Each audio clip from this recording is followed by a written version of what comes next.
Caillou, on the other hand, is still bald. Both of these are Alright, y'all like, comment, subscribe. I'm gonna see y'all on the next video. I feel personally attacked. Noah, I thought we was building something.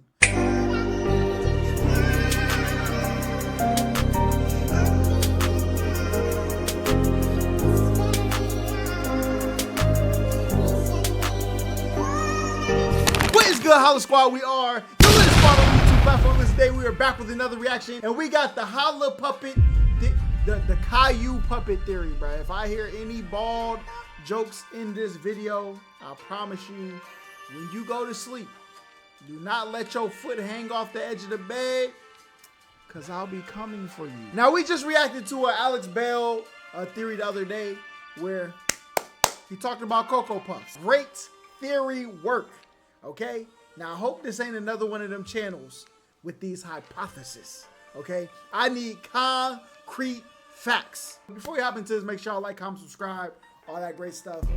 Ignore this chat here because they're probably going to be making bald jokes as well. And I don't want to throw you on the casualty list just like them. All right, let's get it. I want to go. I want that one. I want it. I want to stay. I'm helping. No, don't play with me. I'm playing. What's that, Mommy? Caillou is a brat. No, That's Daddy. a fact. I'm playing and I don't want Rosie to play in the sandbox with me. It's probably one of the most popular internet opinions on anything. Most people will agree that this guy is annoying, his parents are neglectful, and the show is bad. But I have other opinions. See, the interesting thing about Caillou is how it's not just his parents who are neglectful. Everyone in his world idolizes him, treats him with a level of respect he just doesn't deserve. He's an enigma. Everything he wants, he gets. People bend to his will and idolize his name. From babysitters to random families reading about his stories, Caillou isn't seen as a brat in his world. He's seen as a god. And Caillou isn't seen as a brat in his world. Was that a noose? He's seen as a god, and I want to know why. So I did some digging, and oh boy, did I find what I like to hear so when I watch much. theories. Hidden in this children's show is a theory no one has talked about. Because Caillou doesn't just have cancer, his parents aren't siblings, and he's not just One Punch Man. No, because this little child in his show is so much deeper. I promise you, after this video, you won't just hate Caillou, you'll fear him. Wow. This is the Caillou puppet theory. Let me explain. Okay, Noah, I'm hearing you out. Caillou is That a intro weird is the outro show, now. along with it, of course, being bad. See, it began in 1997 based on a children's book where Caillou, to be honest, just acts like a toddler, because he is. But it's still no excuse for a very bad show. But I think because of how bad it is, people ignore how weird it is. This show has very few distinct, interesting elements no one ever talks about. Like, why does the entire If show... the show's so bad, how Caillou get so popular though? All right, me personally, I never watched Caillou. I think like my bus always came when Caillou was coming on. Never watched it. Okay. And their world only have primary colors as the color palette. Seriously, I watched like 10 hours of this show. I know, I'm insane. And not only was it horrible because the sound showing out of my speakers, but my eyes were bleached by the color choices with everything in the show being red, yellow, blue, and maybe green. From Caillou's design to the houses to every character's clothing, everything is red, yellow, blue. But that's of course not the weirdest thing I really want to talk about, because the weirdest element and beginning of this theory is the narrator. See, Caillou has a narrator, but this is very common, as it's from a time when every kid's show had a British narrator. The weird thing is, we know what she looks like. It's story time! See, the narrator is an old woman with red hair who reads a picture book about Caillou to what we can presume to be her grandchildren. Now, this would mean Caillou is not real inside its own show, as there's a literal picture book and a doll of him in this woman's hand, right? Well, let's look a little closer. If you notice, the narrator looks like someone we know. Her name Miss is Fizzle. Rosie. Oh no, okay, my bad. They both, of course, have the iconic red hair, with it being a very interesting detail to give to both characters when no one else in the show has it, including Rosie's parents. But I actually found more. See, she's reading a book on Caillou to her grandkids, except the book is a picture book, and the word choice she uses to her grandchildren hints at her knowing the story. It all happened when Caillou was just 3 years old. She uses words like that happened to Caillou at that age and etc. and doesn't really ever call it a story. Plus, both are animated, so theoretically, this doesn't have to be a picture book. It could easily be a photo book of childhood memories or something along those lines. Even further is every episode, there are these cloudy white borders, which me and many others would say they look like someone Like a remembering dream. back on something like thought bubbles. But even without any of this proof, I think there's a single detail that proves the narrator being Rosie and Caillou being real. Let me show you. This is what I like. Yo, listen. What's my guy's name? First of all, we got to sub to the channel. Noah, let me tell you something, buddy. All right? You're going to be a great theorizer, okay? Because he props up the evidence, says you need a little bit more. Watch this. That's what I like to see when I watch the theories, bro. None of this, hey, dude, you see this? Don't you think? And then move on. I don't like that.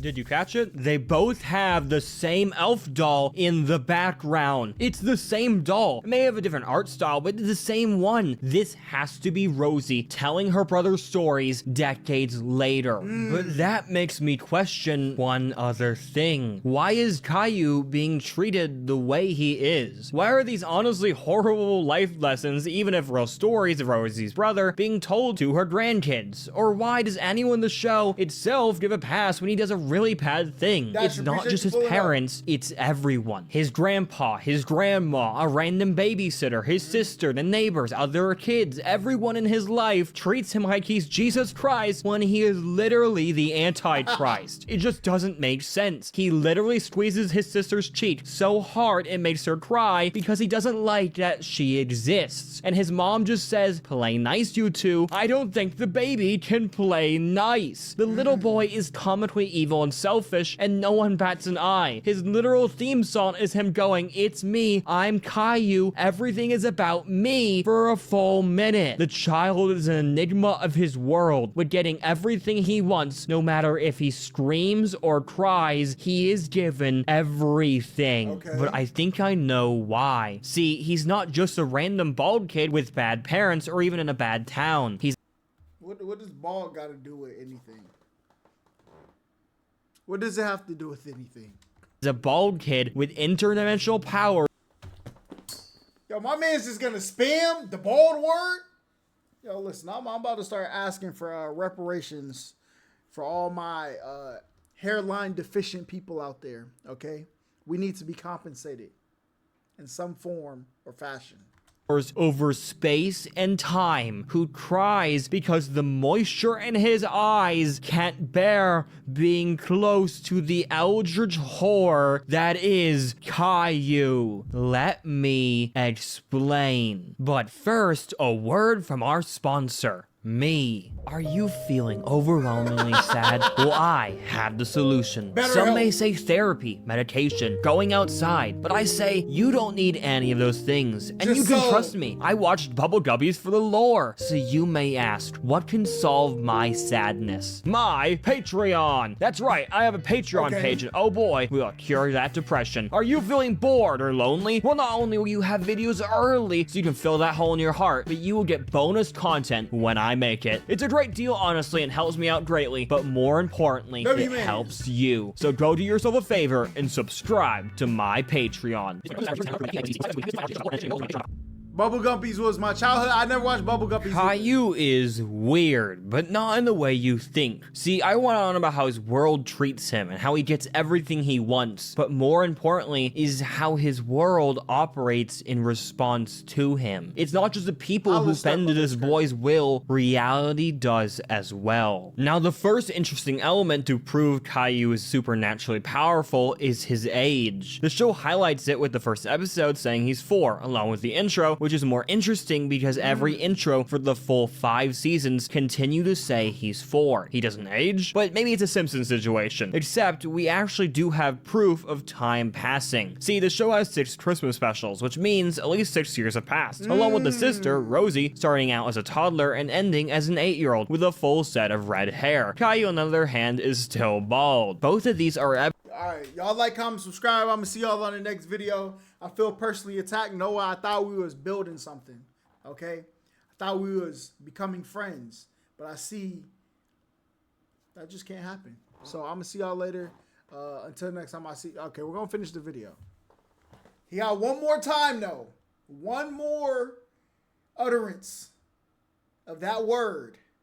Okay, that word is worse than Voldemort's in these parts. Okay. Evidence of time passing, but for some unknown reason, Caillou isn't affected. For a show that makes it clear his age and that time passes, why is he not aging? But now, I think it's time to talk about not even a defined power, but just a quip that will break your understanding of this show fully. It's from a music video / episode, meaning I'll have to mute it and throw in my own sinister music, but dear God, does it change everything.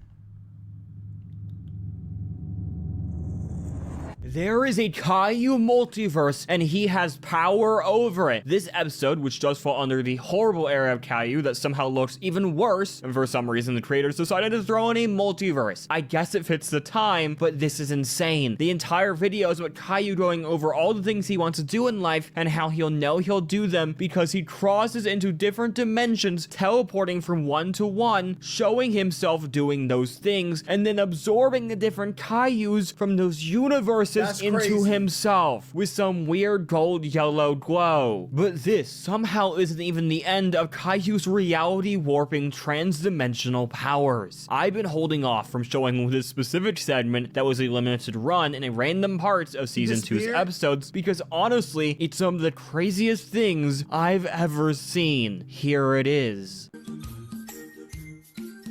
That's me. And me. Not only does Caillou have powers to cross the multiverse and absorb the forms of his multiversal clones, but has the power to wave his hand and transform his stuffed animals into weird puppets in a different dimension where everything is live action, and he can do so to his living cat. This is the single weirdest part of the entire show, being concrete proof that Caillou is an ageless eldritch being with influence over the people of his world, but also the world itself, having access to reality warping, dimension defying powers. This show isn't about some random kid, it's about the literal Antichrist. What is going on? Well, I think I actually know. See, now that we have gone over his power, we need to see what it created. We need to talk about the most damning evidence in this entire video. The single reason I even made this theory. The puppets. Caillou is already a strange show, with a weird bald kid who now has the literal superpowers, not that one, but there's something stranger about it that we haven't even talked about, being the puppets. See, when Caillou uses his newfound power and turns his stuffed animals and his literal cat into these weird puppets, they are sent to an entirely new live-action world void of humans. Let me explain. See, in this world that is an exact replica of Caillou's home backyard, these puppets are alone. Gilbert, who is Caillou's cat, takes on a leader role, having a very sinister vibe, to be honest, to him with his voice, and later scenes will go over. These puppets also have memories and take on the same problems Caillou is dealing with in his own episode, which is very strange because we actually have confirmation that this is real. See, at first you may assume this is just Caillou playing with his cat and stuffed animals. Like, it seems way more likely he doesn't have trans-dimensional powers and that there isn't a separate live-action world that his stuffed animals and a cat only live in, right? Well, if you watch the episode with the puppet segments, they disperse them through the episodes, similar to a commercial break, mainly because they only exist to pad out the runtime, which I have familiar with, being that is a literal point of my catchphrase. Well, during these episodes, we see Caillou not playing with his toys and actively doing other things, like going to the beach or simply being in a separate room. But to really hammer in that he isn't playing imagination is that he leaves the room when he waves his hand, does the demon magic. This, in my opinion, is proof this can't be imagination, which means all of this is real and the live action world is open to me theorizing. And oh boy, is there a lot. The first important thing to note is that these puppets are aware of Caillou and his family, but again, they simply aren't in the puppet world. These guys also know of the problems Caillou has and even his fears. Oh, and the sky is purple. Yeah, I really wanted to mention that because I still have no idea why. No lore reason, no canon reason, not even a reason for for the team behind Caillou to do this. I'm simply coming to the conclusion either the people behind the show are colorblind or they really hate me. Now, I think the more important question is what happens when the puppets are, well, becoming puppets and being sent over to the live action world. Like, what is she got puppets are, well, a Caillou doll? All right, we might be on to something. Maybe this is the doll she had from when she was a child and she tells the stories of... Nah, bruh. Becoming puppets and being sent over to the live action world. Like, what does Caillou actually do to them? Well, I think we actually know. The first thing in every puppet segment we see is the puppet waking up from a deep sleep. Teddy will usually be under the bed, Gilbert will be somewhere in the corner, and Rex will be somewhere. This is interesting because when Caillou waves them away, they aren't in these places at all. We see the stuffed animals and the cat in animated form just sitting on the bed, while on the live action world, we see them doing stuff. This points to there being some sort of weird soul transfer between these worlds, with Caillou sending them into one another. They exist at the same time, but when you're in one, your life was in the other. Again, this is way more interesting because we see him do this to a living cat, which means a living being can get turned into a stuffed animal in the animated world, then their soul transferred over into a puppet in the live action world. This show isn't about some bald kid being mean, it's about Caillou committing transdimensional soul binding on his stuffed animal and a cat. But that isn't even the craziest thing about the puppet world. What if I told you that I have made a discovery that both proves a decade-old theory but takes it to a new level? Let me explain. See, there's a certain episode or segment or whatever you want to call it with these puppets where Teddy gets sick with the flu. Caillou also had the flu, so this is definitely Caillou weird influence of this world seeping in. What's more interesting is the world's response and how the puppets do as well. They are very worried about it, or more Rex and Teddy are. The weird thing is Teddy is fine in about the span of an hour. They even pointed out and how he definitely had the flu, but he was fully fine. This would mean that this world is well different than ours, which I think the purple sky hinted at, but the fact that Teddy is so quick to recover and the sickness never really gets bad would say that this world is one without pain. More evidence is there's many times in other episodes when, say, Rex would fall and hurt his leg, but then a few minutes later, a character will ask, "How's your leg?" and he will respond, "It's actually perfectly fine. I'm right back to how I always am." Side note, I just want to make it clear so no one in the comments is going, "Why aren't you showing the footage for these clips?" I actually can't because these puppet segments have basically been wiped away from the episodes. Wow. I watched a big 17-hour official compilation. I didn't have any of these segments anywhere because they were just hidden away, but I know they exist and found some certain ones that have been archived, which are the ones I'm mainly talking about. But now, I think I need to show you the single clip that made this theory. See, it's during the segment where Teddy is sick with the flu, and right before he's magically better, Rexy is worrying about him. Play the clip. What if Teddy was sick for a long time? Yeah. Oh, what if it was a long time? Yeah. What if... Oh, Rexy.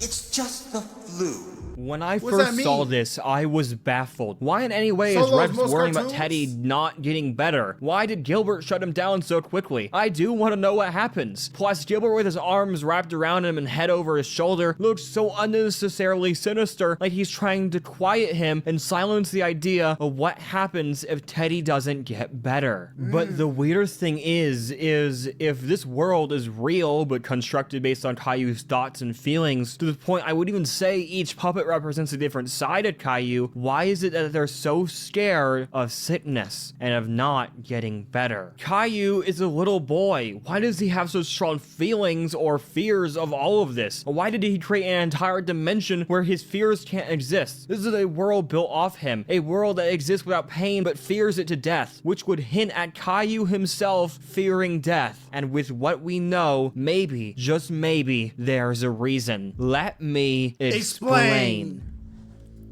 The death of Caillou. So do we think he died and they made like a puppet of him? Or was he just a puppet given to the daughter and the story is told as if Caillou was actually alive?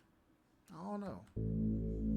Okay, so many of you may have already caught on to what I'm hinting at, being one of the most common fan theories for not just Caillou, but for anything. Caillou has cancer. I even mentioned it in the beginning, saying he doesn't just have cancer, because he doesn't. It's so much deeper. It solves a lot of problems in the show, from him being bald to why everyone treats him differently. And even now, I've discovered that his subconscious mental construct in the form of some puppets fear death and sickness. It's a pretty easy path to go down, but I find it too easy. Just saying he's dead or gonna die is so overly edgy without evidence for me, and I would need something to spice it up. Well, I think I actually have something. Caillou isn't normal. He isn't just a kid. Now, whether he's the literal Antichrist or the reincarnation of some god or just an eldritch being, he's doing things he shouldn't be able to. I feel like he's stretching not with that, dying. Now, at first you may say, oh, well, he's a child Noah. He's not dying. But he's not aging, meaning theoretically, he's not gonna die from old age. So if age can't take him out, maybe it's cancer. Really, to be honest, any life-threatening disease. It's just the bald head points to cancer. It doesn't really matter what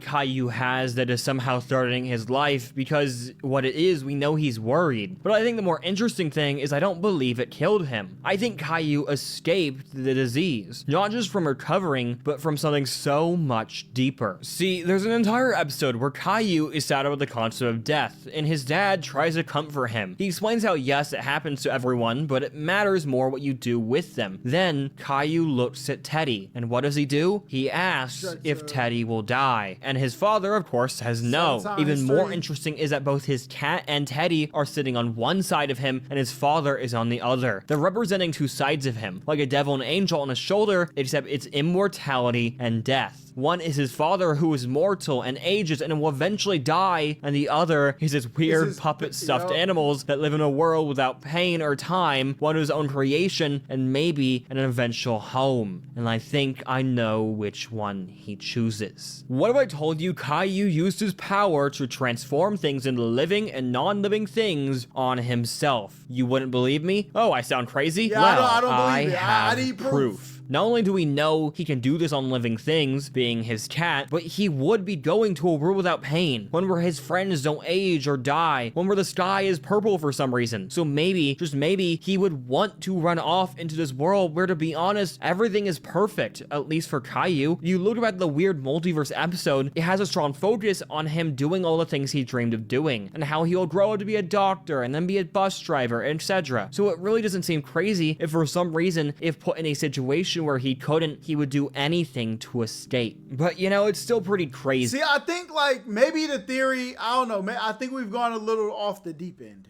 okay? I feel like where the theory was going in the beginning with the narrator being his actual sister telling a story of a doll she had, but you view it from the doll's perspective because like the people, they don't know what the daughter, they don't know what she thinks Caillou's doing, but that's why everybody treats Caillou nice and Caillou be acting that way. She, from her perspective of her doll, he acted one way, but everybody still loved Caillou. That makes more sense than like the deity being, you know, summoned the Dragon Balls and brought itself back into other dimensions. Reality Stone, way more realistic, okay? And we're bordering fan fiction with this entire idea that he hid away in this puppet dimension and turned his real body into a stuffed toy being crazy and not possible, right? Well, what if I told you I found his body? We know when the soul transfer from stuffed animal to puppet, they leave the stuffed animal behind. Also with Gilbert the cat's body. Like, bro, he was cooking. He was on the right track, bro. Now, I'm not going to say he's wrong or right because, look, I ain't watched Caillou. But based on the evidence he given, the conclusion, I think, will be more of what he said in the beginning. Body turning from a real cat to a stuffed animal. Well, I found Caillou. He's hidden in every episode, in real plain sight. Where is he? Sitting and watching his own story being told. See, this is what I mean. Caillou was actually the doll, like not person, but it's told from the sister's perspective. He's been here the entire time with the narrator in her lap. Every episode, Caillou is watching and listening. Whether he's the Antichrist or a Greek god in the mortal form or reincarnation Yeah, see, this is just a little too far, buddy. of Japanese deity or a multiversal eldritch horror, Caillou is an enigma. The eldritch demon child is hairless because the hair on his newborn body ran in fear. The world tried to take him out with the few See, even this, like him being like a doctor, a bus driver, all of that stuff, a cowboy. I think that was in the daughter's mind that, oh, he's a cowboy now. He's a race car driver. cries and waves his hand, the ageless, interdimensional child of death said no. He made a world without pain, and that is where he will rest. He has no name. He does not have it. Boy, ain't no way. Boy, ain't no way. No way. You had me in the beginning, bruh. You had me in the beginning.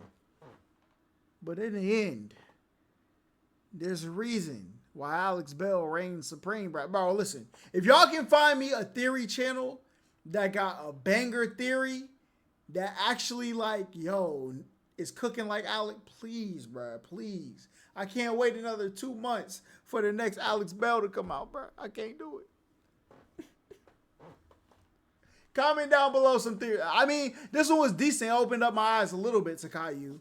I think the conclusion was just a little bit outlandish, in my opinion. Okay, but y'all let me know how y'all feel about this down below. Make sure y'all hit that sub button so y'all can be in this chat. By the time you come, Akano will probably be blocked for all the jokes about the Scaldy Baldy. And if I see any comments, once I post this, you're probably gonna be blocked too. All right, so don't even bother hitting the sub button. You probably haven't even made it this far because I already blocked you. You're done. All right, but until next time, I see y'all. Peace. So when the metal hit his mug, he just sunk in place. 100K Holla, chillin' Bahamas. Come home to your crib and throw in your mama.